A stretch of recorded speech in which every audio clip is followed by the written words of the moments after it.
Hanggang sa palarong pambansa, pinatutunayan ng ilang atletang Pinoy na kayang punan ng determinasyon ang anumang kakulangan sa gamit.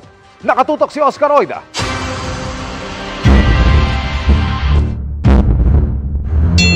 Dihado't bugbog man noong first at second round.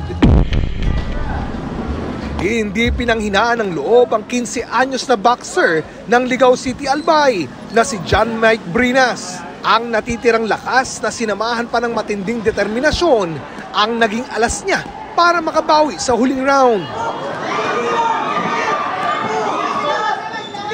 At kalaunay matalo ang kalaban para makaabante sa quarterfinals ng Junior Boys 44 to 46 kilograms boxing division ng ginaganap na palarong pambansa. Pag marunong ka pong buwangon, sir, kaya mo pong maabot lahat ng pangarap mo. Pati po lahat ng ambisyon mo na gusto mong makamit. Di nyo na itatanong, lumaki daw sa kanilang lugar si John Mike, nakapos sa kumpiyansa mula sa mga kaibigan, maging sa ilang mga kamag-anak. Habang nag-training po ako, meron po sa akin ng bubuli. Kapamilya ko po, kaya kamag-anak, ganun lang po. Sinasabihan po akong, wag mo na yan ituloy dahil wala nga naman dyan maaabot. Pinagsikapan ko po, pinakita ko po lahat para po makita nila na umaasinso po ako.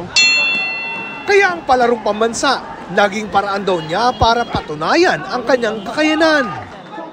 Mangyak-nyak naman ng 17 anyos na pambato ng Calabarzon na si Jackie Rose Orpilla matapos pumangalawa sa unang salang niya sa 400-meter dash SPED ID 16 above girls division. Daing niya, mas maayos daw sana ang kanyang naging performance kung di niya kinailangang magpaa. Di ba rin po na nakapaka lang na lumalaban po pero yung loob mo naman po lakas naman po. Hindi ko po inisip po na sila po magaganda yung mga sapatos po nila o basta po nag-focus lang po sa laban ko po. Actually po, yung sapatos, minsan nanghihiram lang po kami sa kasama namin sa room o kaya sa kabilang room ng mga friend nila. Dahil wala po kami, wala kaming choice po. Kung may mahiraman kami, okay. Kung wala kaming mahiraman, okay lang po. Bukas malalaman kung makakapasok sa susunod na round si Jackie Rose. Pero ngayon pa lang, panalo na siya sa mata ng kanyang ina, coach at mga taong nakasaksi sa kanyang pagpupursige. Nakayapak din ang sumabak sa 3,000 meters girls secondary ang pambato ng Western Visayas na si Shane Ann Labingisa. Tanging tape lang ang naging saplot niya sa paa. Gusto naman daw siyang bilhan ng kanyang nanay ng sapatos, pero siya na ang tumanggi. Kapati kasi ako kapag nagpapaa kasi hindi ako nasanay gumamit ng spike.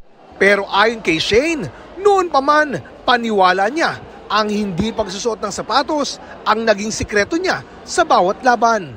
Kung saan siya kampante, doon din ako eh. Kasi nakikita ko kasi tuwing na tumatakbo to eh, ayan nakapaa talaga eh. Para sa GMA Integrated News, Oscar Oida, nakatutok, 24 oras. Good news mga kapuso! Maaari niyong mapanood ang 24 oras at iba pa naming mga newscast sa aming YouTube channel.